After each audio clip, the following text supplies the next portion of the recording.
Olá pessoal, como vocês estão? Espero que estejam todos bem. Estamos aqui para mais uma live aula, para mais um dia de estudo e reflexão em busca da nossa conexão com a centelha divina, no nosso propósito da pulseirinha vermelha. Quem já me segue aqui há mais tempo sabe que sempre eu faço esse propósito, geralmente no início do ano e às vezes até 2 vezes no ano. Eu gosto muito de fazer esses 30 dias de desconexão com a parte física, mundana, circunstancial, né? E tentar nos elevar, nos apegarmos mais a Deus, elevando aí nosso lado espiritual, nosso lado da consciência, a busca pela conexão com a nossa centelha divina, tentando ali voltar, né, ao nosso estado de consciência, redescobrindo o nosso verdadeiro eu, porque esse eu físico representa apenas 1%, como a gente já falou em tantos outros estudos, né? Então é apenas 1% da nossa existência. O nosso 99% está lá assentado com Cristo, assim como diz os versículos da Bíblia pra gente. Tem um versículo que ele fala bem isso, né? Que estamos assentados nas regiões celestiais com Cristo. Então aqui é somente uma passagem, mas na verdade a nossa vida, a nossa salvação, a nossa vida espiritual que é eterna, ela não pertence a esse mundo. Então hoje nós vamos falar de um tema muito polêmico, né? Na verdade, e já em seguida na próxima live também a gente vai fazer uma continuação, porque hoje serão 2 estudos que a gente vai abordar e de uma forma rápida, mas eu vou deixar aí para você pensar, refletir e para que isso a gente possa depois conversar num vídeo mais longo, em algo assim com um pouquinho mais de tempo, porque é um tema que tem muita abrangência, né? Nós vamos falar hoje sobre pobreza. Isso mesmo, pobreza. Mas Virgínia, pobreza, como assim, né? A palavra pobre, pobreza, se sentir pobre, da onde vem esse conceito, né? E nós sabemos que quando você começa a se aprofundar, quando você começa a estudar, quando você busca essa reconexão com o seu verdadeiro eu, quando você entende que você não é somente o eu físico, né? Mas você utiliza o seu corpo, você utiliza a sua mente, você tem um cérebro. Então quem é você? Quem é essa pessoa que tem um cérebro? Quem é essa pessoa que pensa os pensamentos? Quem é essa pessoa que sente, que utiliza o corpo para estar no mundo, para estar fazendo a sua missão, para se conectar com o seu próximo? Quem é você? E aí você começa a buscar essa interiorização, você volta, né, para dentro e começa a se perguntar. E aí com esse aprendizado, com o autoconhecimento, você começa a perceber que tudo que nós necessitamos, que você necessita, que eu necessito, não está do lado de fora, mas está do lado de dentro. Então, toda vez que nós temos questões, que nós temos dúvida, que nós temos questionamentos, não entendemos o porquê disso, o porquê daquilo, entra até em conflito ali na sua mente, você tem que se voltar para dentro. Você tem que olhar para você mesmo, porque aqui dentro já estão todas as respostas. Quando nós viemos para essa experiência na Terra, nós já viemos com essa bagagem completa. Nós já temos todas as ferramentas. Basta saber se você vai utilizá-las ou não. Até deixei nos stories, né? Ontem compartilhei sobre uma pergunta que sempre as pessoas fazem, comentam. Mas quando você fala sobre a realidade, que a gente cocria a nossa realidade, aonde entra Deus? Se nós somos responsáveis por nossa criação de realidade e o Criador fica onde? E aí eu compartilhei essa resposta, né, dessa pessoa que eu achei super interessante e bate muito com o pensamento que a gente traz aqui para vocês, com as reflexões. Deus entra exatamente e se encarregar que a cada escolha que você faz, que é ali uma causa, gere os efeitos correspondentes e você possa colher o fruto do que você plantou. Porque você escolhe o que planta, mas a colheita, ela não tem como ser diferente. Então você tem o direito de escolher, você tem o direito de escolher a semente que você vai lançar, mas a colheita ela é certa e ela é de acordo com o que você plantou. Então, essa naturalidade dos fatos que nós observamos nas plantas, nos animais, em tudo que há na natureza, esta é a vontade de Deus. Aí está representado o todo, o tudo, né? O nosso Criador, porque você pode escolher a causa. Então, quando nós criamos a nossa realidade, nós não estamos deixando de lado a presença de Deus. Pelo contrário, você está utilizando o poder que ele te deu quando você nasceu. Quando você veio para cá, você já veio com esse pacote. Só que o meio que você vive, a sua criação, como que você foi ali aprender os seus princípios, a cultura, o país, né, a região que você está, o clima, tudo isso interfere. Tudo aquilo que você ouve, que você vê, que você aprende. Então, de repente, até é algo bom. E aí você consegue dar continuidade naquilo. Assim como eu aprendi muitas coisas com os meus pais que eu trago para minha vida adulta até hoje. Mas muitas das coisas que eu tinha conflito, que eu me questionava, que eu não achava legal, que eu não achava certo, eu tenho o direito de escolher. Eu tenho o direito de falar, vai ser diferente. E a partir da minha geração, vou fazer diferente. Eu tenho esse direito. Porque cada um tem uma vida para que possa dar continuidade. Então, os pais, eles são os responsáveis até uma certa idade. E depois você deixa o seu filho ir e seguir o fluxo da vida. E aí, inclusive, nesse aspecto entra o espírito da pobreza. Então, quando você se volta para dentro, você começa a se reconectar e a entender quem é você, aí você sai da inconsciência e começa a ter consciência do seu verdadeiro eu. E quando você vê, de fato, quando você se encontra com o seu verdadeiro eu, quando você olha no espelho e você entende que você é somente um veículo, né, para a sua expressão divina aqui na Terra, você começa a pensar, a meditar, mas se ele é o criador de tudo, se ele é um Deus rico e poderoso, se ele é o tudo, ele é o todo, ele é a matéria escura, ele é o universo, ele é a luz, ele é tudo que há. Por que eu tenho que viver na pobreza? Por que eu tenho que ser mesquinho? A miséria é um espírito. E isso também passa de geração em geração. Isso também passa na criação, no ambiente que a gente convive. Então, a pobreza, ela é um espírito que você precisa se libertar. Ela aprisiona aqui. E muitas das coisas que você escuta, que vai de encontro com essa sua crença, bate tão forte que você já na hora você rebate. Ah, mas eu sou humilde. Ah, mas eu não aceito. Nossa, você viu aquela pessoa rica, metida? Você vê que até adolescentes, eles começaram a vida agora. Eles começam a olhar para uma criança, para um outro colega adolescente ali, que tem uma condição melhor, já olha de olho torto. Ah, você viu aquele ali é metido. Ah, você viu aquele ali? Ai, não sei o quê. Então, por quê? A pessoa começou a vida agora, como é que ela tem esses conceitos implantados na mente dela? Do meio que ela convive. E aí já começa a ter essa diferença. Por que rejeitar algo que é diferente, mas é melhor que o seu? Por que você rejeita? Por conta dessa crença. E essa crença, ela está muito vinculada com a religião. Ela está enraizada, porque isso tem a ver com a nossa história da humanidade.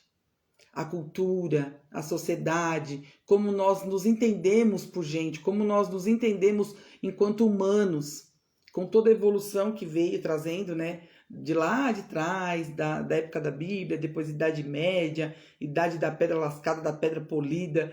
Quem é do meu tempo aí lembra que a gente estudava essas coisas na história, e hoje com o avanço da tecnologia a gente tem avançado em um ano, 10, 20 anos, né? Então em um ano você consegue avançar 10, 20 anos aí facilmente. E antes as coisas eram bem, né? Aqueles livros, era uma coisa mais morosa, e hoje as informações estão assim, muito rápidas. Mas esse conceito da pobreza, ela vem lá de trás. Então, com a religião, ela embute na pessoa de uma forma tão grande e ela deixa você escravizado, porque você pensa que ao ser pobre, ao se flagelar, se autoflagelar, se auto-intitular pobre, miserável, então você está sendo longe da mesquinharia. Você não está sendo avarento. Você é um pobre, você é um humilde. Então aí começa a distorção. Então a religião, ela está enraigada com essa crença da pobreza. E isso não tem a ver com a humildade. Pelo contrário, tem a ver com orgulho. Porque quando você começa no processo de autoconhecimento, como nós estávamos falando, você entende que você é um com o todo. Se o todo é dono de tudo, é o nosso Pai celestial, rico, dono de tudo que há. Ele é dono do ouro e da prata, como diz a Bíblia. Se você não aceita essa bondade, você está sendo orgulhoso. Então, a pobreza e esse espírito da pobreza, vinculado com santidade, vinculado com religião, vinculado com esse pensamento de humildade, é totalmente oposto à nossa essência.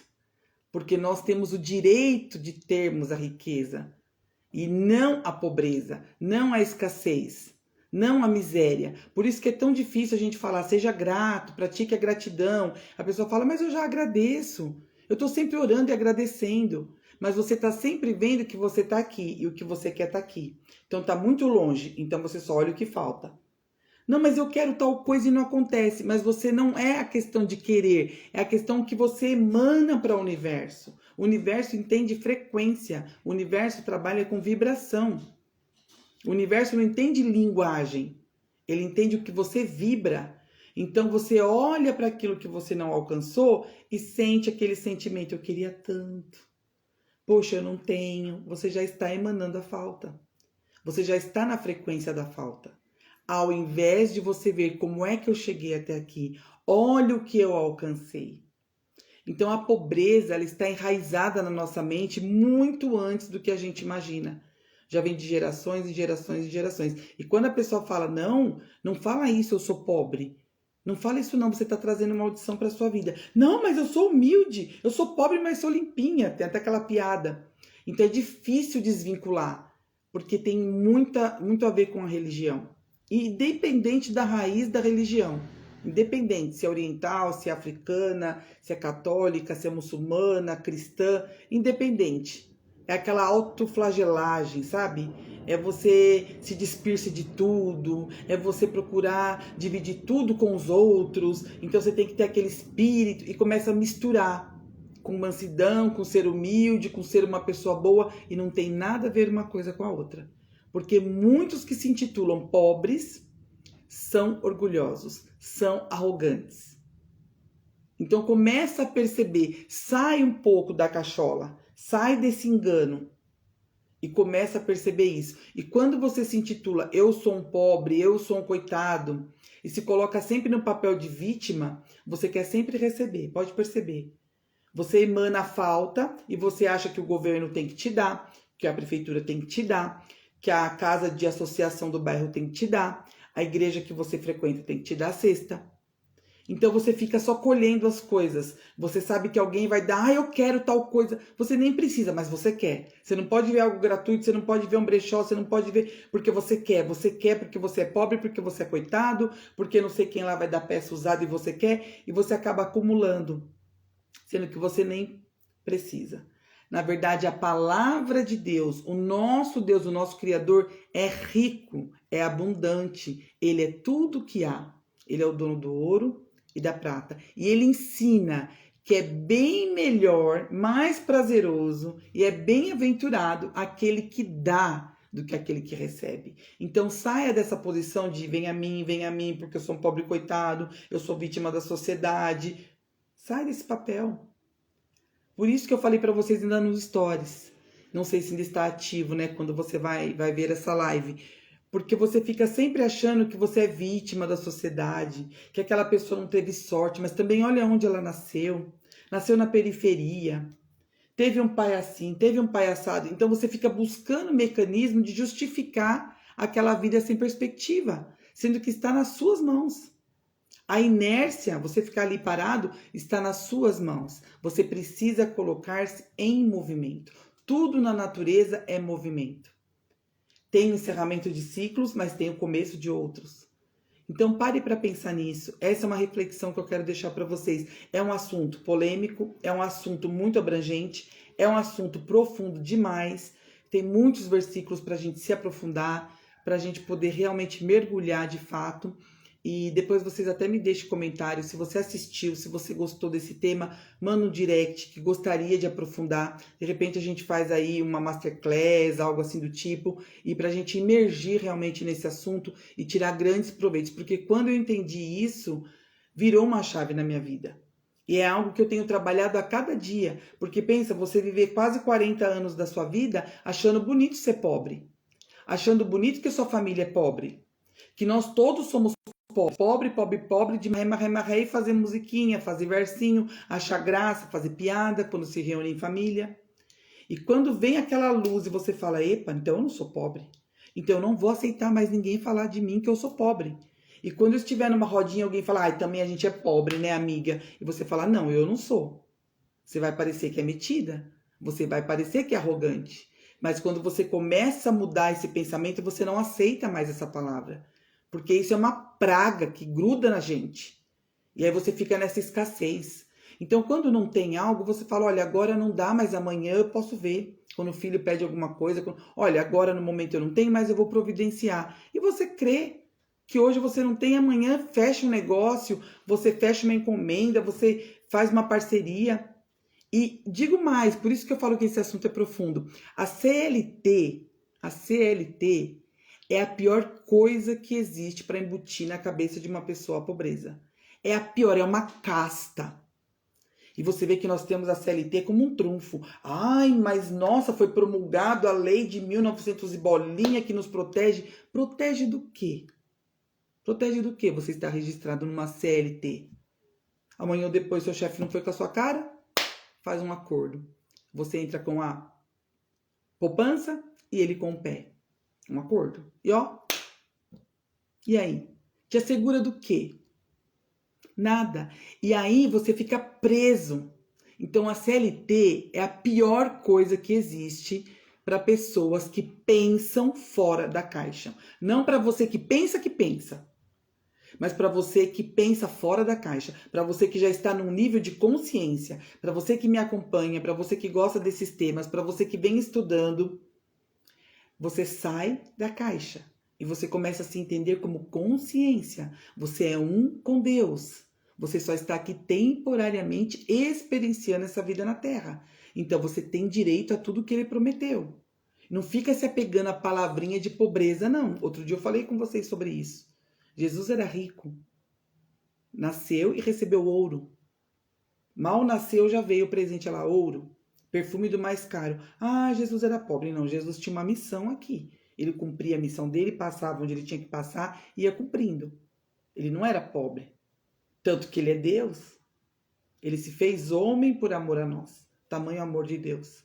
Então, quando você está ali preso naquela CLT, eu falo porque eu já fui CLT. Eu já trabalhei CLT. 25 anos da minha vida, 27 anos. E quantas vezes eu fiz propósito para Deus, fiz novena, fiz 7 semanas, fiz sacrifício, fiz campanha e com a carteirinha ali, azul, né? Aqui no nosso país é azul. Estamos no Brasil, por enquanto. E aqui, sabe, erguendo aquela carteira, que é meu direito do trabalhador. E Senhor, abre uma porta, te apresento minha carteira. E ungia com óleo, a coitada, parecia um omelete de tanta unção que tinha naquela carteira. Tinha que até pôr um plastiquinho. E a minha fé era aquela. E Deus abençoou. E eu consegui um emprego, depois consegui outro. E nossa, e Deus abençoou. Não é questão que Deus abençoou. Deus, ele te dá um limite que você tá capaz de absorver. Pega esse espírito. Pega esse espírito, você que está aí do outro lado me ouvindo, tanto no ao vivo como depois no gravado. Ele te dá o que você é capaz de receber. Se ele está vendo que você não é capaz, ele não vai te dar. Como é que você vai tocar algo grande se você não tem capacidade? Você talvez ache que não tem, mas você não desenvolveu habilidades suficientes para aquilo. E como é que ele vai te usar? Como é que ele vai trabalhar? Você precisa se abrir. Tem um versículo que fala, larga os seus cestos, porque eu tenho coisas para dar. Busca a sabedoria. Nós falamos outro dia no estudo da graça. As coisas que Deus nos dá de graça. O que ele dá de graça é porque custa muito caro. Ele sabe que não conseguiríamos pagar. A vida, o ar, a saúde, o amor, a família. Não tem como, né, pagar. Então, ele já nos deu de graça. E muitas coisas ele nos dá deliberadamente, mas uma, ele fala que você precisa pedir. Ele não dá assim, sai dando, não. A sabedoria. A inteligência pode ter, você já nasceu inteligente, você já tem uma propensão para aquilo, para números, para cálculos, para aquela inteligência espacial, com noção de medidas. Você já nasce inteligente, você vai só aprimorando. Mas a sabedoria, você precisa pedir. Ele não dá. Ele não sai dando, distribuindo, não. Igual o ar, que é de graça, igual a nossa saúde, sabendo conservar. Então a sabedoria você precisa pedir. Diz que ela grita nas praças. A sabedoria, ela está nos cantos da cidade, nos portões das cidades. Ela se assenta nos lugares mais altos. Lê lá em Provérbios para você ver. E ela fala, eu estou aguardando quem me queira. Quem me chame. Então você precisa pedir a sabedoria. Você precisa estar preparado. Você precisa estar com a mente aberta. Quando eu, voltando ao meu exemplo, eu saí daquela luta, daquela novena, daquela semana, daquelas campanhas, eu fazia com toda a minha fé. E dentro do que eu acreditava, ele me dava. Tem uma passagem na Bíblia que fala, tem pessoas que têm fé para tomar leite, tem pessoas que têm fé para comer verdura, tem pessoas que têm fé para comer carne. Então depende de como está a sua fé. Você está ainda na papinha, no mingauzinho, no leite? Ou você já tem os seus dentes firmes ali e consegue se alimentar de algo mais robusto, de uma proteína, comer carne? Então você tem que perceber isso. Agora você vai condenar quem está na CLT? Ah, Virgínia, você está falando que é errado? Não, mas eu estou te chamando para este lado de cá. Aqui tem água limpa, aqui tem água viva. Vem beber dessa água nova. Entendeu? Abre a sua mente. Como é que você quer sair da pobreza se você está dentro desta jaula chamada CLT? Você fica preso. Você tem o dia certo de receber. Por mais que você fale que usa a sua fé, a não ser que você esteja empreendendo paralelamente, com muita sabedoria, porque você já está vendo que este é o caminho. Que você não tem essa segurança como é pregada na CLT. Não, você não tem segurança nenhuma. Só que você fica tão preso ali 8, 10, 12 horas por dia que você não consegue usar a sua capacidade mental para ter outra coisa, para empreender em algo diferente. Entendeu? E aí quando você fala, eu vou usar minha fé. Hoje eu não tenho, amanhã eu vou ter. Poxa, eu tô cheio de fé. Amanhã eu vou ter o quê? Se não tá fora do dia do pagamento, eu não vou ter. Como é que eu vou ter? Ah, é quinto dia útil. Acabou o quinto dia útil, acabou o dinheiro. Não, mas amanhã, pela fé, Deus proverá. Você tem que se mexer. E você não pode se mexer porque você está preso ali 12 horas. Eu sei porque era assim comigo. Entrar no hospital antes do dia amanhecer, 6 e pouco da manhã, e sair 10 e pouco da noite, fazendo horas extras, que não era obrigatório. Mas você tinha que marcar no caderninho, porque você tinha que bater o cartão de ponto às 18. E aí deixa marido, deixa filho, deixa toda a sua vida, não volta mais. Esse tempo não volta mais. Então é o hoje, é daqui para frente. Então começa a pensar o que você tem pedido a Deus, o que você tem emanado para o universo. Sai dessa mentalidade da pobreza. Não é bonito ser pobre. A pobreza não pertence ao reino de Deus. Esse pensamento alguém colocou na sua cabeça como colocaram na minha. Ah, eu só quero ganhar para pagar minhas continhas, tá bom demais. Eu tendo que comer, né, fia? Tendo saúde, Deus abençoa, né, fia? Pagando as continhas, né? Essa é a vida do pobre, nós paga a continha, nós é feliz, né? Não é possível que você nunca ouviu isso. Eu vi isso a minha vida inteira. E o seu dinheiro sobra? Só dá para pagar as continhas e comer. Mas é o que você diz. O universo só diz sim.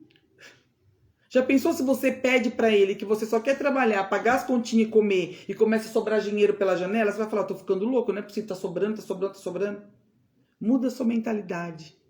Eu preciso ter para mim, preciso ter o suficiente, eu preciso transbordar, eu preciso ser um canal de transbordo para auxiliar no crescimento de outras pessoas, para levar essa prosperidade para outras pessoas. Então é um tema muito delicado, muito abrangente, muito polêmico. E se você sentiu que bateu de frente aí, é porque tem crença aí. Porque quando a gente tem a crença muito arraigada dentro da gente, quando bate aquela palavra, a vontade já é de rebater. Então começa a pensar, porque aí já vai começar a transformação dentro de você. É maravilhoso, porque foi assim comigo também. E escolha ser um canal. O canal ele transmite da fonte e jorra para outros lugares. Não seja uma represa. Não seja aquela lagoa represada que só recebe a água e fica ali parada, né? Escolha ser um canal, não um reservatório de bênçãos, tá bom? Mas a gente aprofunda esse assunto numa outra oportunidade. Deixem para mim comentários se ressoou com você. Compartilhe essa live com quem precisa ouvir também e começar a mudar essa mentalidade, tá bom? Um grande beijo para vocês. Eu encerro essa live e já vamos começar a outra, que é do nosso 23º dia do propósito da conexão com Deus. Um grande beijo e até mais.